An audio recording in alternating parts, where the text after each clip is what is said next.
Hey fam, and welcome to The Truth Hurts with me, Tony Quinn, where we talk addiction, recovery, and everything in between. So, in this episode, I'm going to discuss a topic I haven't actually spoken that much about, which is alcohol. Someone left a comment on my Instagram and it said, "How were you able to get sober from alcohol and never touch it again?"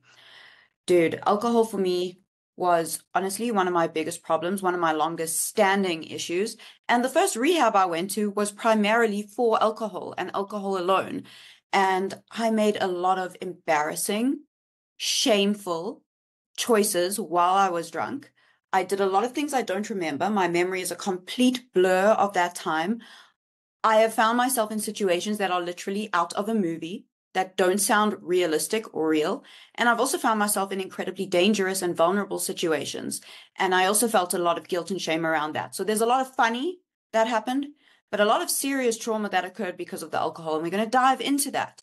And yeah, prepare to hear a story about how one time I tried to prove to a group of strangers that I was in fact a vampire. I am so sorry for everyone who knew me back then. Really. I'm sorry. Okay, you guys, honestly, I am changing these up in every single episode that we do. So, yeah, I wanted to point it out in case no one realized. And also, look, I got black roses. They're fake. Okay, let's start the episode. I honestly don't even know where to begin when it comes to telling my story with alcohol because that shit was wild. Also, wait, before anything else, I have to share this with you. There is a waffles on my lap. I suppose the best place to start is from the beginning. So, when was the first time I got drunk? I wish I could give you some elaborate story. I was at an exact location. I drank this exact drink. I don't remember. It was such a part of growing up that I cannot pinpoint the exact moment I got drunk. But what I can say is that every single time I did get drunk and started drinking, I would black out, lose my memory. And I thought that blacking out genuinely was a part of getting drunk. I thought it happened to everyone. I thought when people said to me, "Oh, I got so drunk last night," they meant I blacked out. Like, because that was my experience with it from the first time I drank, which was probably 12 or 13 years old. I do not remember what happened. I do remember that when I was around 15, my brother had a bar mitzvah, and I went there and I got hammered completely. And I just woke up at home not knowing what had happened that night. And that was like a regular thing growing up and throughout high school. Every single time I drank, I blacked out. And I would have to speak to other people in my life to find out what happened. What's this bruise? Who did I speak to last night? Who was I with last night? These were things that occurred to me every single time I drank. Like, that should have been a warning sign for me from the beginning. Like, oh, I am losing my memory when I drink because from the beginning, for me, one was too many and 1,000 never enough. Never enough. I just did not know how to stop. However, because that's all I knew, I thought that was completely normal. And as I got older and as high school went on, I started acting very erratic when I was drunk. Okay, let me just run through what it was like in high school. We could get these things called student cards, and they were fake. And they would say we were 18 years old, and we could basically get into any clubs that were really like loose with their age policy, you know? And there was one called Roxy's. It was in Melville in Johannesburg, and I could go in with my fake student cards, or my friends could go in, and we would just walk through the door. It was very easy for us to get drinks.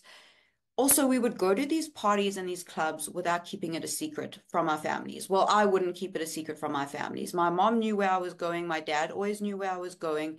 And we had like a kind of routine. My mom or someone would drop us at the club, and we all had like a driver, a taxi driver that we would call, or a taxi service we would call because Uber didn't exist back then. And we would get a lift home, and we were all safe, and everyone felt protected. And there was no like real consequence to this kind of bad behavior. There are many nights I don't remember getting home. There are many nights that, I woke up with bumps and bruises, but it was never anything serious. It was more like I fell down a flight of stairs, or my friends had to get me out of the club and get me into the car because I didn't want to leave kind of situation. And they did that too. So it wasn't like abnormal behavior. I thought, like I say, that the blacking out was normal. I never even mentioned it to my friends, thinking they went through the same thing, which is wild to me. That is wild to me that I really thought that that was normal behavior. Regardless, no massive consequence until in my third year of high school. It was my birthday and it was my friend's birthday. And she came to school with a giant, like 2 liter bottle of water, like a 2 liter bottle of water bigger than this. And she had filled it with vodka. We knew she was going to fill it with vodka. It was kind of planned. And we decided it was a good idea to get drunk at school and also offer alcohol to the rest of the school and give them shots. We would take from the lid, pour vodka in, and hand it out. And my friend, shout out, I love you. I love you. This is someone I still love to this day. She handed the shot of vodka to the head boy at the time, and he reported us. And half the school was drunk, well, our year specifically, and a lot of other people.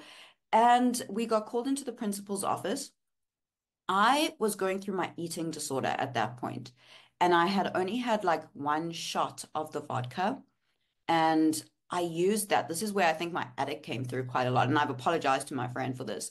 I used that as an excuse for me not to get into trouble. I was like, I definitely don't drink. I've got an eating disorder. I'm scared of putting anything in my body. And the school was very aware of my issues. So they let me go.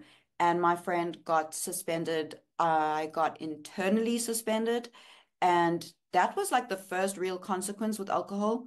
It didn't really affect me. It affected my friend and a lot of other people way further than me because I was never heading to be a prefect. I wasn't a sporty or smart kind of girl. I was just the weird girl.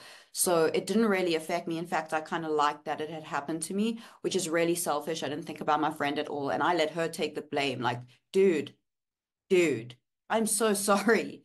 But there were moments like that that happened throughout high school where it was just partying. Like we would go to clubs, I would walk out stealing an ice bucket just because I could steal an ice bucket. Just really random weird things. And then in the last year of high school, just maybe the last 2 years, I got into a relationship. And the person I was dating was incredibly controlling, didn't like me going out, didn't like me dressing up, didn't like me speaking to people, and definitely did not like me drinking alcohol. So when we went out, which was very rare, but when we did go out, he would watch what I drank, and I was really fearful and I was really scared to piss him off. It was like constantly walking on eggshells. I was scared to even have a guy talk to me in front of him. So I definitely stayed away from alcohol and spent the last like 2 years mostly in fear until we broke up, come my matric, we call it matric dance, prom, and I did go with him. We were broken up and I went with him, and he was very cruel to me that night. And when we got to the after party, I got incredibly, incredibly drunk. And I woke up in a hotel room with my friend, and she said to me that I got incredibly drunk, and her mom had to put us up in a hotel room that night because, I was all over the place and I have no memory of that. I have no idea what happened that night. Apparently, I got into a fight with my ex-boyfriend in the middle of the club. I don't know. But then we did end up getting back together. And so the drinking slowed down again. But then I went to university.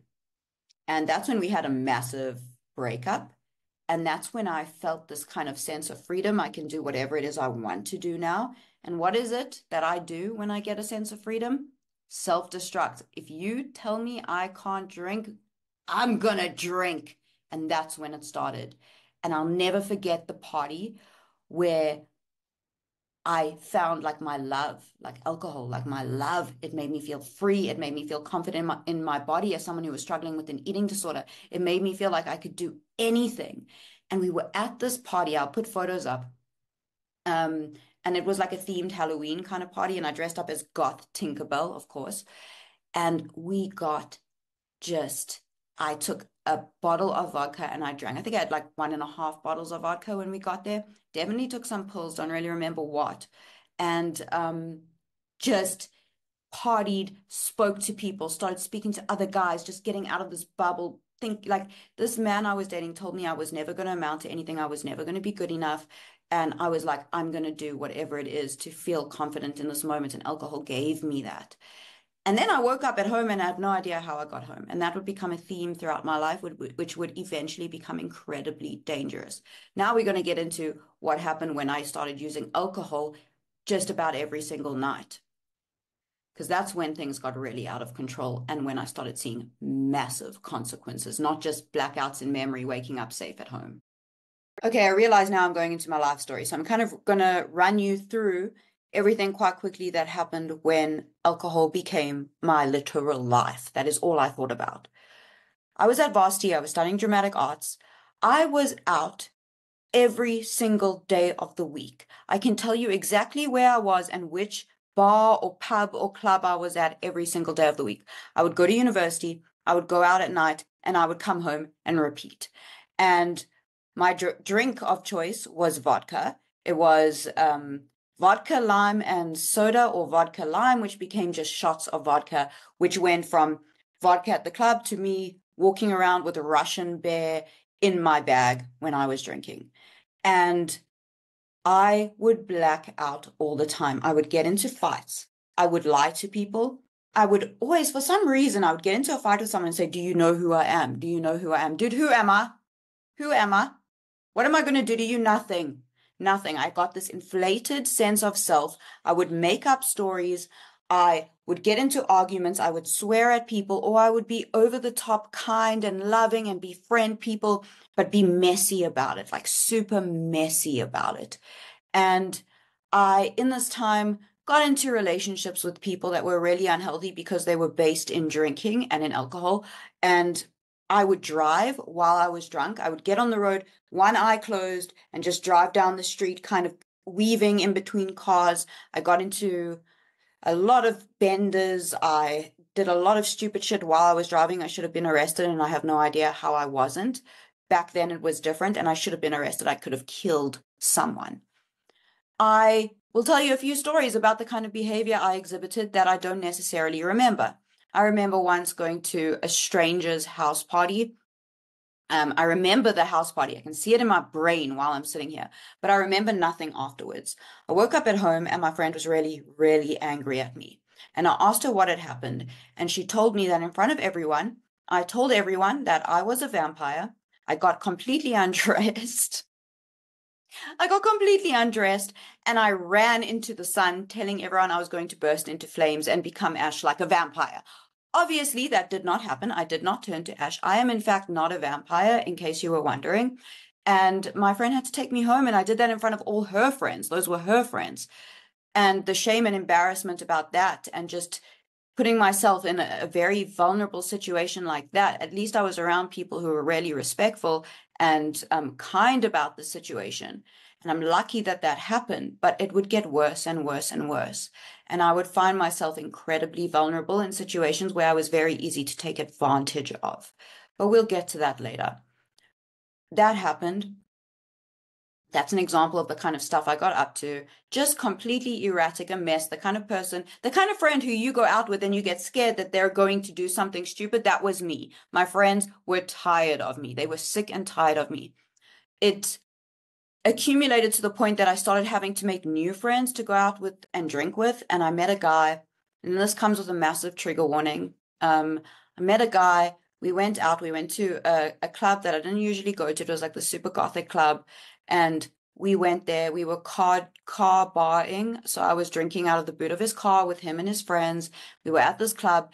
And the next thing I remember is being in the car with him and like 5 other guys, and we were going home. And then I remember nothing. Absolutely nothing. I remember my mom waking me up on the side of the road. Say my house is over here.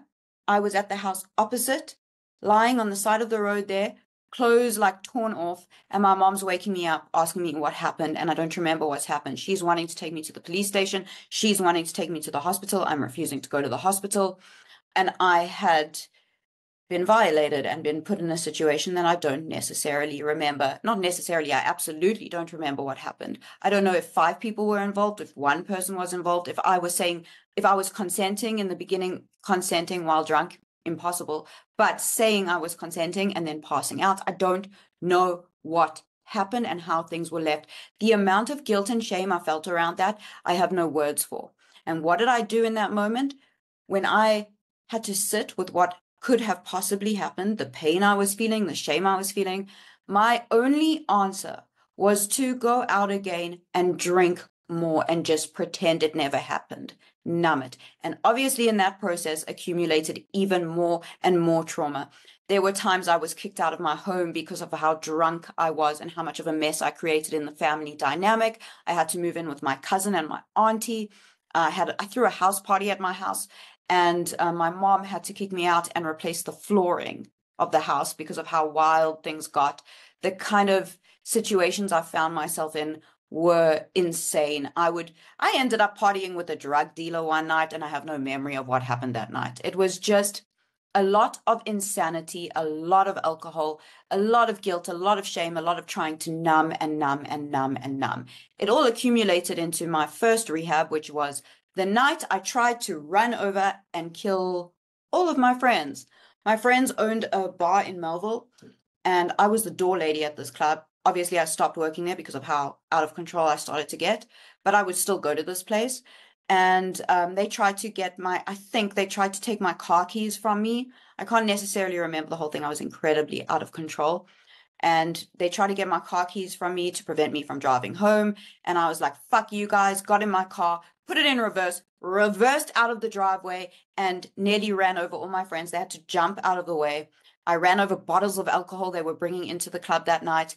And I took a corner. It started pouring with rain, and I ended up riding my car off in the golf course.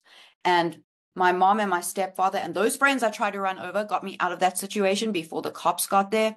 And I went to my first rehab soon after that.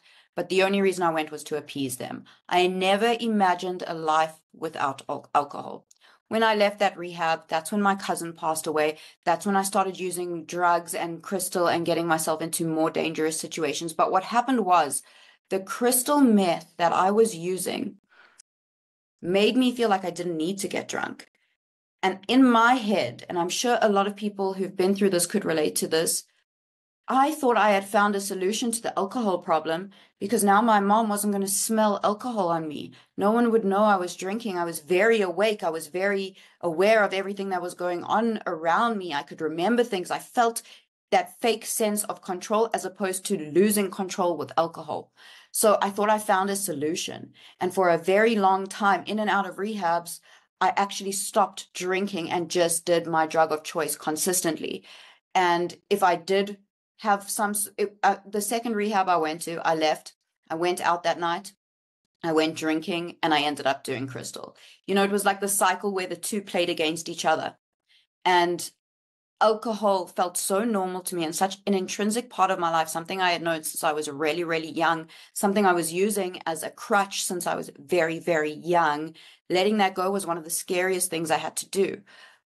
But when I took a step back in my final rehab, the third rehab 12 years ago, and I had to write out all the consequences of my addiction, my drug addiction, my alcohol, binge drinking addiction, whatever you want to call it. I wasn't physically addicted to alcohol, but I had a binge drinking problem, and it was very close to becoming that. I had to write out the consequences and the guilt and the shame. And I say this sincerely, most of my shame, be it sexual, be it relationship-wise, be it violence, was around alcohol. I completely lost the essence of who I was as a human being when I was on alcohol. I would say and do things that make no sense. They aren't even part of my subconscious thought. A lot of people will say, oh, sober thoughts are drunk actions or whatever. It was not like that. I thought I was a vampire. Nowhere in my subconscious do I believe that I am a vampire. With drugs, yes, I crossed every single moral boundary I had to get my drug of choice. I went from abused to abuser. I can see how that happened. I was so addicted to that substance, I would do whatever it took to get that substance. With the alcohol, I just became a character of a person when I was drunk, and one I don't remember. So that loss of control around it is terrifying. It's scary. And I got into fights with people. To this day, some people probably still loathe me for what I did or said to them when I was drunk. Because trust, I remember one girl phoning me. What an amazing woman is this? She phoned me one day and she said, Tony, I'm phoning to tell you that last night you came up to me, you told me to fuck off, you started wanting to fight me for no reason, and I know that that happened only because you were drunk, because I know you're not like that. I'm not sure what's happened, but I think you need help. And that was the one time someone was actually very aware that I may have a problem and was reaching out to me to get help. Whereas a lot of other people didn't necessarily understand what was happening, and rightfully so, and just kind of turned their back on the behavior I was exhibiting when I was drunk.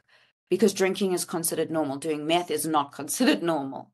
So if I'm acting like this while drunk, doing something considered normal, I'm the problem, you know? And I was the problem. I don't want to say I'm not the problem when I drink. Dude, I was a massive problem. I just kept doing something that kept hurting myself and other people because it just made me feel comfortable in my own body and comfortable when I was going out, and made me feel safe in public, and made me an extrovert or some shit. I don't know. All my doing. But people believe that is who I was intrinsically as a person. I was the drunk girl who just spoke shit all night and got messy. And that's who I was, even if I wasn't drinking, you know, because drinking was considered that normal. Is that making any sense? I am not. Anyway, when I went and I looked back at all the consequences throughout my life and all the guilt and all the shame I was dealing with, a lot of the sexual trauma was fundamentally around alcohol and putting myself in vulnerable situations. I had to deal with the fact that I was raped while I still struggle to say that, while I was drunk. And I blame myself a lot for that. I blame myself for trusting that person, getting in the car with that person and going home with that person and all their friends. I blame myself thinking, what if I was initiating it, but I was drunk? Because I might have been. And I don't remember doing that. Like, I was saying I consented to something and I didn't, and then I passed out during the act. A lot of blame.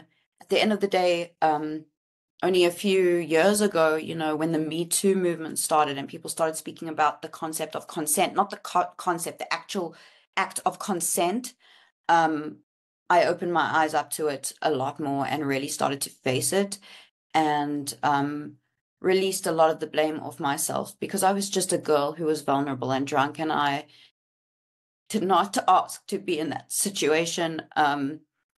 And speaking about it is incredibly healing.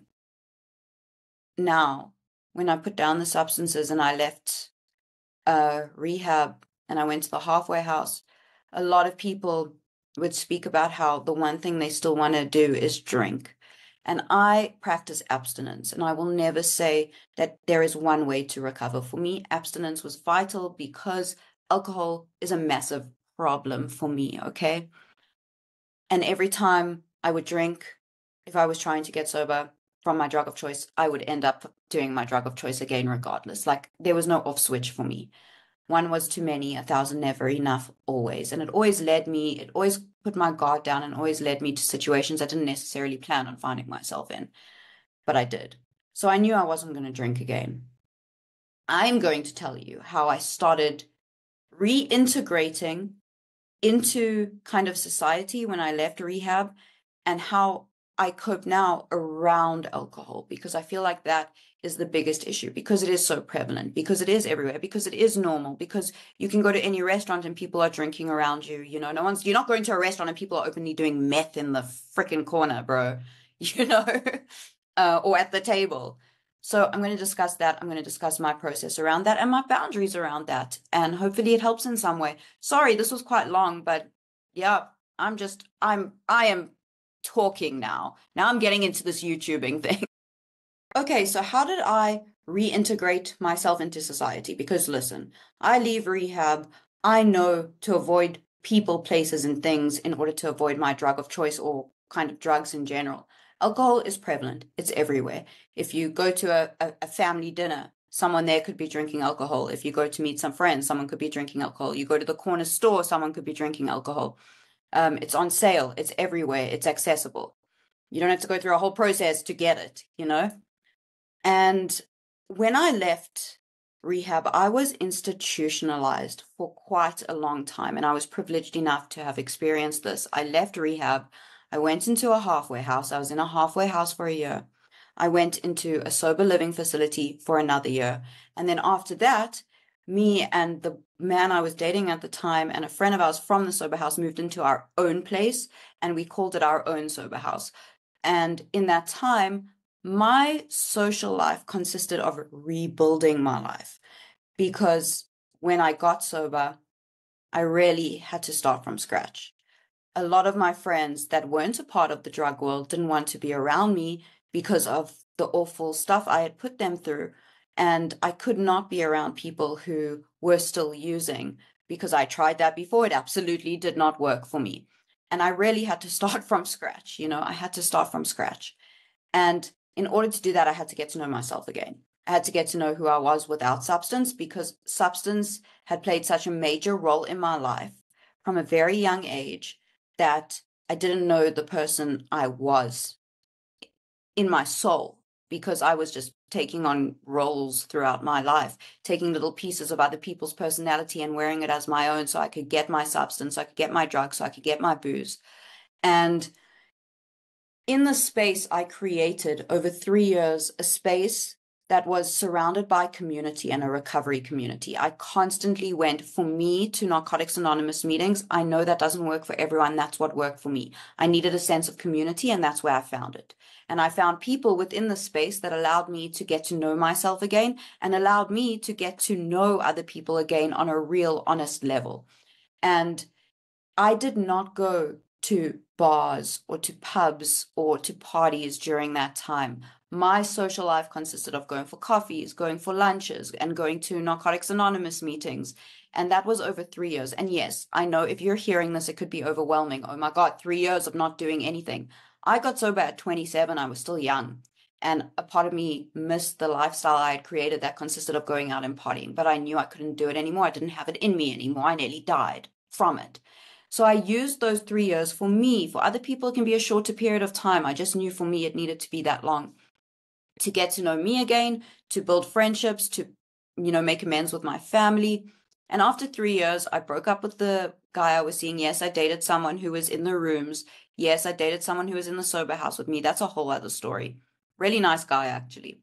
But I left when we separated and I had to go live by myself at this point for the first time. My cousin took me in and then I got my own place. I started to feel the loneliness of it. I was like, okay, I've built this community for myself. I'm sober. I've started to build a career for myself. I need to go out and meet people. And at that age, it was like, okay, where am I going to meet people? In my 30s at this point. 28, 29, yeah, 30. Where am I going to meet people? And my friends, that night I told you about where I tried to run over my friends at a club they owned, they started another like bar pub place that was new and opened when I got sober. So it was a new place for me. So one day I was feeling this, it was just this gut feel like I could go out and I could do it and I could meet people and, and be safe in the process. I had a sponsor, I had friends at this time, and I was ready to do it. I knew I was ready to do it. So I phoned my friend who opened this bar and I said, listen, I'm going to come past. Can we just have a coffee at the bar? And I went there and I sat down with him and I had a coffee and I was there for like half an hour maybe. And I immediately felt overwhelmed. I was watching everyone around me drink. I was seeing people I hadn't seen in ages. I was feeling very seen. And what I did was made a choice.